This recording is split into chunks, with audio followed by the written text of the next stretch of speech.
Welcome to the Banker Lamp. Please enjoy the video. You begin by ensuring the camera and phone are ready. Make sure the Tapo app is signed into your account and the camera is powered. Once done, verify the router broadcasts a 2.4 GHz SSID and note its exact name and password. Now open the Tapo app and tap the camera you want to change. You'll start the connection workflow immediately. Follow the in-app prompts until you reach the network selection screen, so you can replace the old Wi-Fi with the new credentials. You now replace the stored network by choosing Settings, then Wi-Fi or change network for that camera. This forces the camera into pairing mode.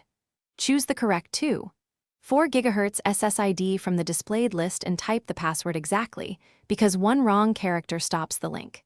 If the app asks, scan the camera's QR code on the screen or opt for manual AP pairing.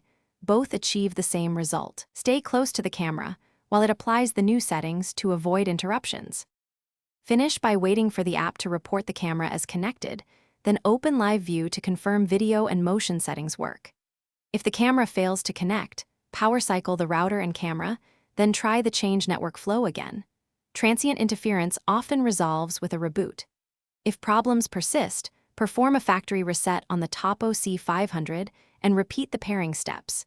Use this only as a last resort because it removes all settings and scheduled recordings. One troubleshooting tip.